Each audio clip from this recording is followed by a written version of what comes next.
Curse Catcher, a card that is perhaps best used in Legacy. Hey, I got a question for you. Why is Omniscience better than, like, I don't know, Grizzlebrain or Emrakul? I mean, I guess you can pitch it to Force of Will, so there is that. I could not tell you. Well, it should be interesting watching, seeing how he goes off, you know? Curse Catcher coming on in. Turn 2. Phantasmal Image on the Curse Catcher. You think he just has the sick read that Travis Allen is now playing Swords to Plowshares? Well, I mean, if Travis had a Swords to Plowshares, it would be a 2-for-1 against Nicholas. Phantasmal Image needs something to copy.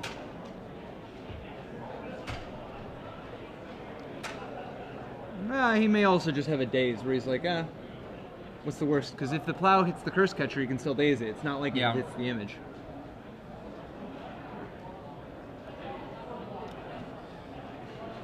And he's like, it's a 0-0 until it hits play.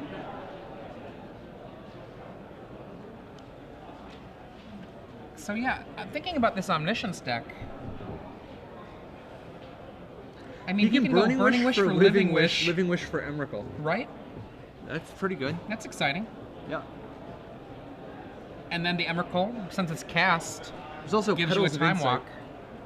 Like, once you Petals of Insight, you do whatever you want. This is true. Burning Wish for Petals, Jaja. Brainstorm. See the days over there.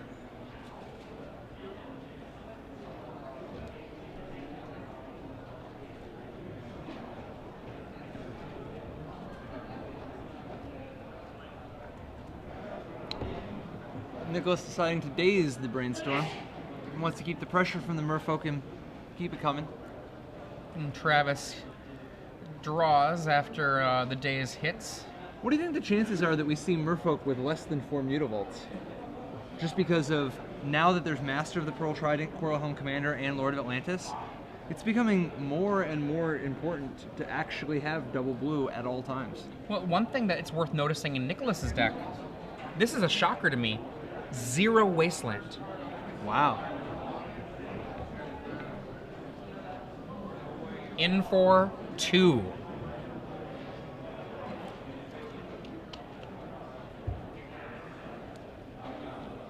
And then 2 more mana.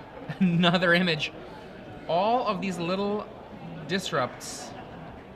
Brainstorm response. I bet you that one will work for a Brain Ancestral Recall.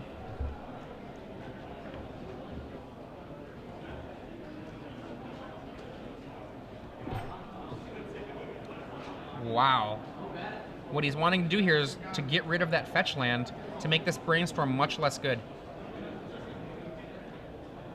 Now the Phantasmal Imaged Curse Catcher will be paid for, but at a cost of getting rid of one of the shuffle effects after the Brainstorm.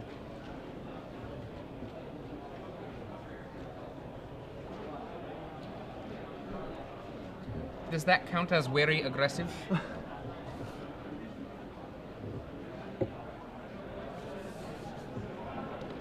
Wow, what do you think of this Omniscience deck with Wrath of God in the sideboard? No white mana. You can burn for it. Yep. Omniscience. Cool. I mean, burn. He has 2 Lotus Petals, so it is possible for him to assemble the combo.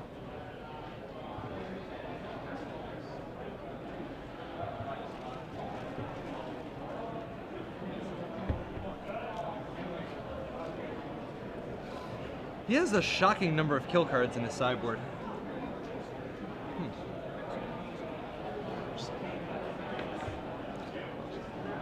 The cute thing about Petals of Insight is that it gives you an arbitrarily large storm count, too. It's not just like Diabolic Tutor where it's like, go get whatever you want. Petals. Is that a sign that said, I have no idea what I'm doing? Yes.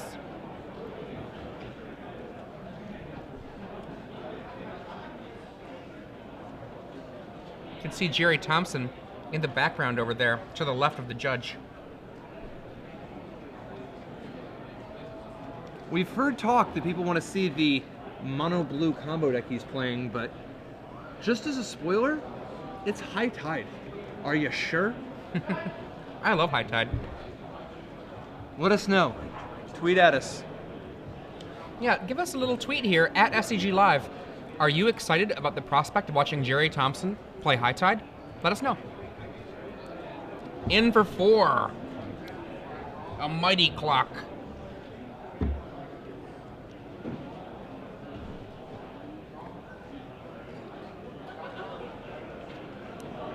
So this is what it's like when they don't have any lords. The beats are still coming though. That's one of the things that's great about the lands. Once you get the lands to be able to attack, you get a little bit of push in there when otherwise you would be looking very weak.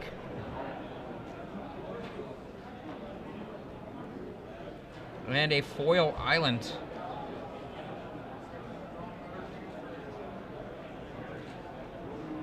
Same art as the other? Is that both foil? It looks like it.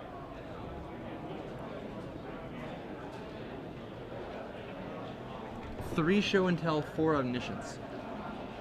Wow. He needs the show and tell on the sideboard. The 4 show and tells To on the board burn. for Burning Wish 4.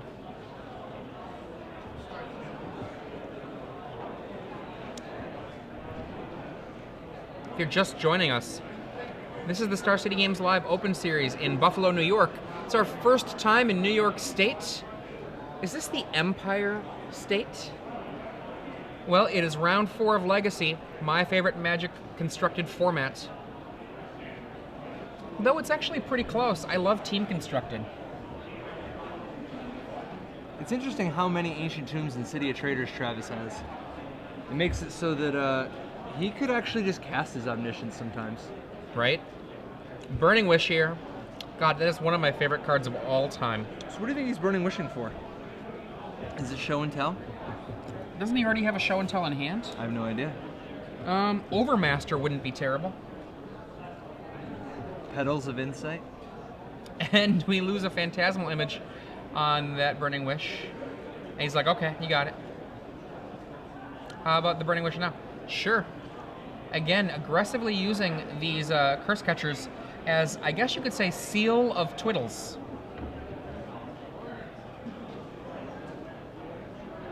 So he is getting show and tell. Okay. Looks like a City of Traders in hand, along with Show and Tell, Days, Spell Pierce, I think? I'm not sure about that last one. There are no Spell Pierces in the deck, so it's not Spell Pierce.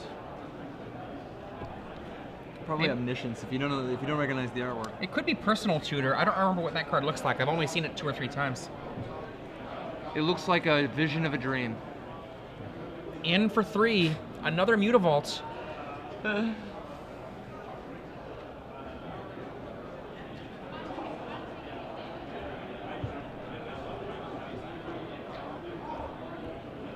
And just like that, Travis is on a 2-turn clock.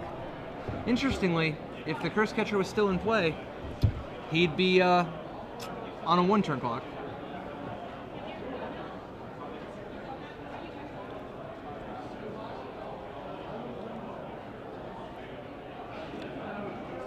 Nicholas Cummings has not done anything other than lay these Curse Catchers and images. Well, he's delivered the beats. Oh yeah, but I'm That's for saying sure.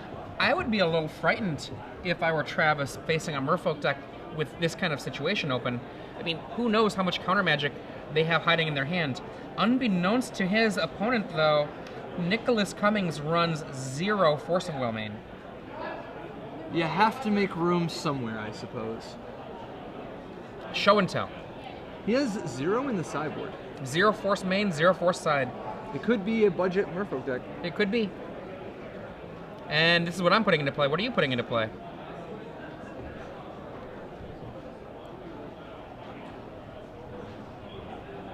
Omniscience. Gemstone Cavern. Okay, let's see what happens now. Emrakul? Okay. Well, that's not game. No, I'll just take my turn. Omniscience, every spell you play is free. And you still played them. Let's annihilate you. Why is he backing all his cards up? That's too many, my friend. He's scooping? Giant players go No, he's not scooping. Just sacrificed an extra link card just in case. Saving some time. We go to game 2. Nicholas coming here. Access to stand still. I mean, I guess the nice thing about show and telling Omniscience is that your Emrakul has haste. Right. So there is that.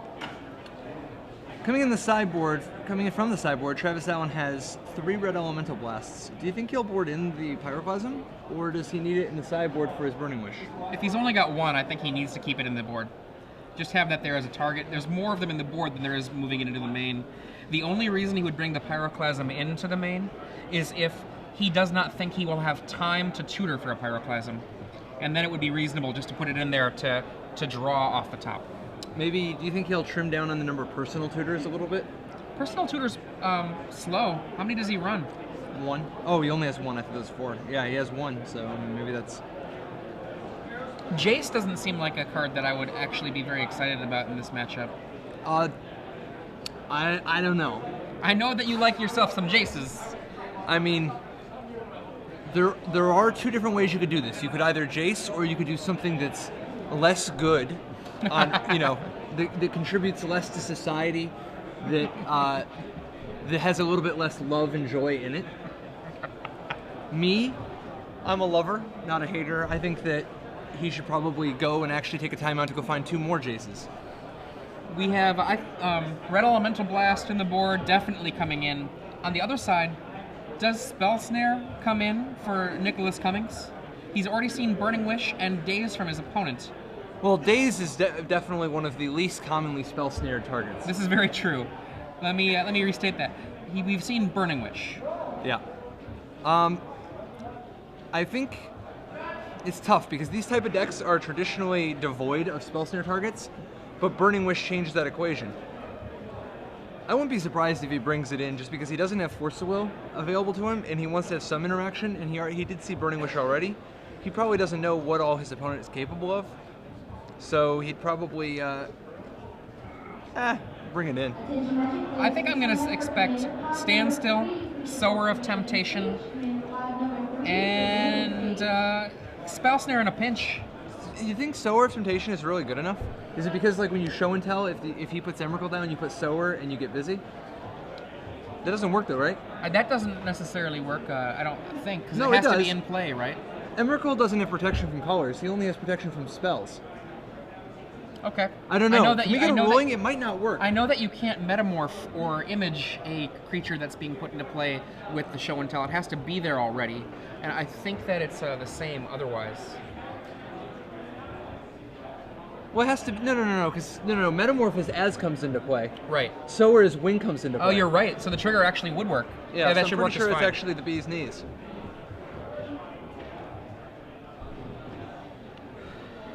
Yeah, the power of Omniscience. You're right in that it gives Emrakul that kind of pseudo time or hasty ability, because Emrakul is considered cast off of Omniscience, and thus you will get the cast trigger. Nicholas Cummings here on the right, currently 3-0, but I think that he might be outclassed right now by this combo deck running Force of Will. It definitely seems like it's kind of a tough spot. You know, like, there are a number of matchups where it pays off not having the Force of Will. This is definitely the time where you're going to have to pay the piper, though. I'm not sure if you saw that, but behind Nicholas Cummings, I saw somebody kind of moving through space and time very strangely.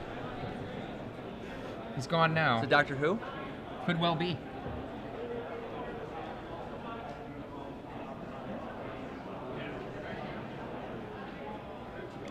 Brad Nelson in the background. You might remember him from the 2010? band. Yeah, 2010. I have to say, one of the most, I'm not even saying this because Ruben is right here, but one of the most hilarious moments that I've had watching any kind of Magic coverage in a while was the interview with Brad Nelson that Ruben did. If you are up to it, it doesn't take much effort to go onto the Star City Game site and go watch it. It's fun. How long ago was this? This is from the Invitational, so the Invitational interviewsing.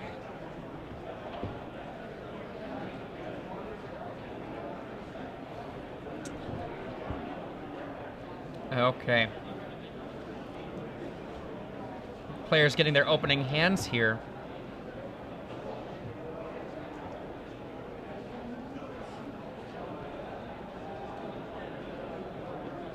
And I'm not sure what they're discussing, but there's a lot of pointing going on. I'm going to mulligan, says Travis.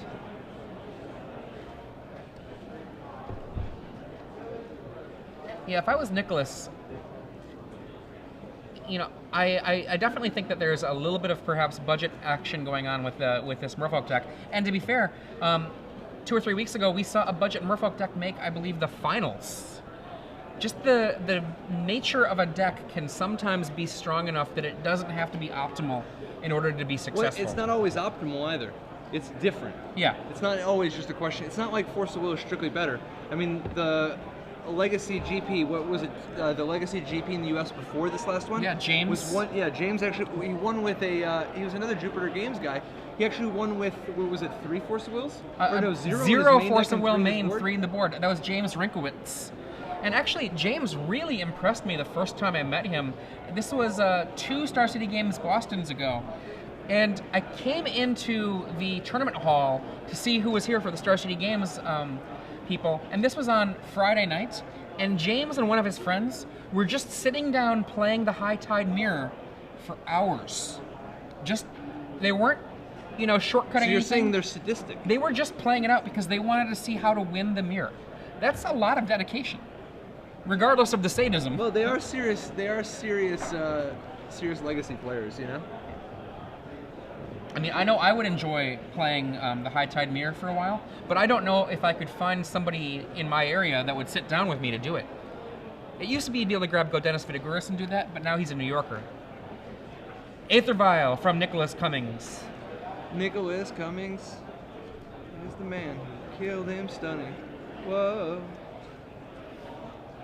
How good is Aether Vial in this matchup? Oh my god. Aether Vial is just so incredible. I'm not sure what just got sacrificed there. I'm guessing it's okay, thank you. But I'm guessing he's going to find an island of some sort with it. And perhaps a Ponder or a Preordain or a Personal Tutor will follow it all up. Now, Nicholas, as we note, might be playing with a budget list, but he did flash that sign to us saying that he has no idea what he's doing. So, I think he's taking this in good stride and just kind of happy to be currently undefeated and hoping that he can hang on to it, but I think slowly feeling the heat of the more seasoned competitors.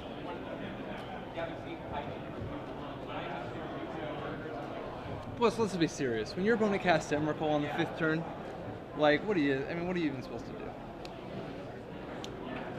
Not be happy about it. Ponder.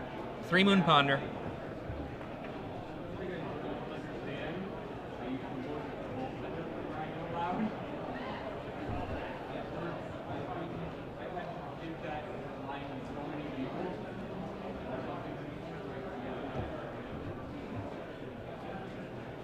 Shuffle, shuffle, shuffle.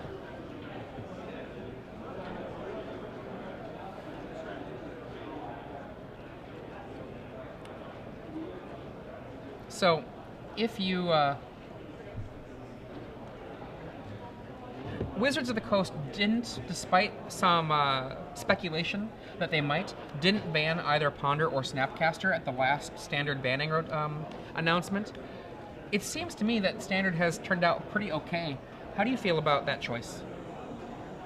I mean, it'll be fine. Like, it's a little much right now, but like, at the end of the day, there is enough of a metagame going on, and so far it does seem that M13 has been helpful, as Wizards predicted, that M13 has been helpful for helping balance things out a little bit more. That cards like Thrag Tusk and Thundermoth and Rancor have helped push in enough other directions that there is a metagame going on. And at the end of the day, Snapcaster is going to be neutered quite a bit when the rotation takes place, and Ponder, Gitaxian Probe, Vapor Snag, Mana leak, all leave. Right, right. Coral Helm Commander with an Aether Vial on 1. Travis Allen, just verifying what Coral Helm Commander does here. He's got a Lotus Petal and an Island. He could theoretically do something very scary here on this coming turn, presuming Nicholas does not have a Daze. Or a Curse Catcher. Or a Curse Catcher in his hand, yeah, you're right.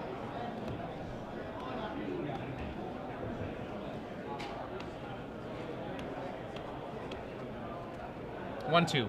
Burning Wish.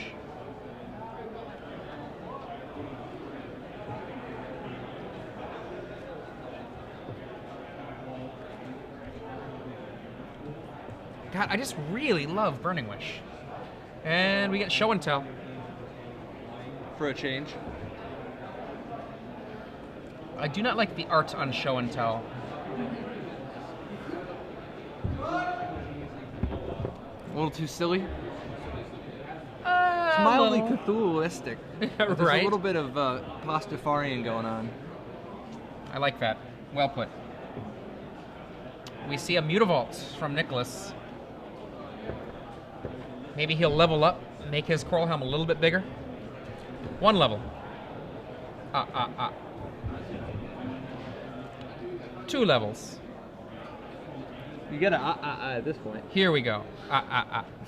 Sorry, I went a little bit. Attacks for 4 damage. The Aether Vial at 2, not doing anything else, leads me to believe no Lords, Masters, etc. in his hand.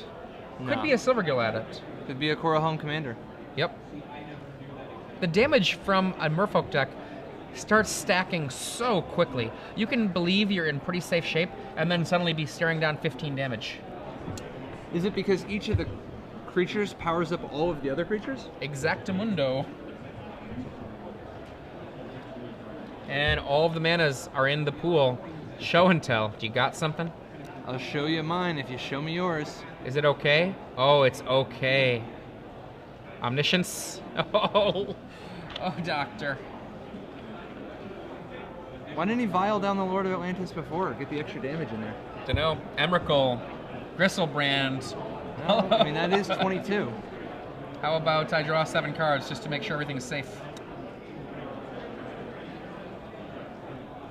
Huh. You know, I have to say Omniscience Grizzlebrand seems pretty amazing. Okay, I think, is it possible that if you have Omniscience, that the Grizzlebrand 7, you can eat all of that cake? So he flashes down he vials down the image. Now we see. Oh. He's not going down without a fight. You're right. Ain't going down like that. I think that there's going to be another Emrakul that's going to show up, though. Well, it's tricky when you can draw as many cards as you want and they're all free. I think Nicholas was very much hoping that Travis only had one or the other out of Emrakul and Grizzlebrand. I have to say, this is my first time seeing Omniscience in play. It's kind of neat. Somehow I already knew all of that.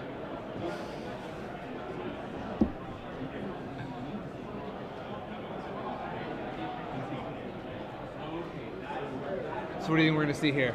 Does he just draw 7? He's got a turn waiting. So maybe he just draws 14.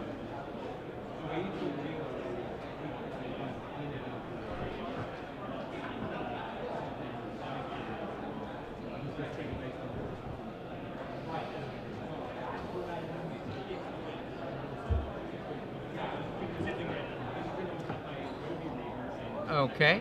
Loses the 7, draws the 7.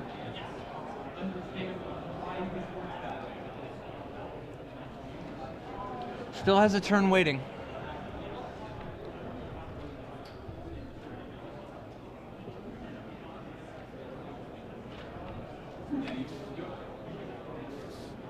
Might as well just draw 7 more right now. Why not? Let's do this. There are no consequences to my actions. I have Grizzlebrand and Omniscience in play.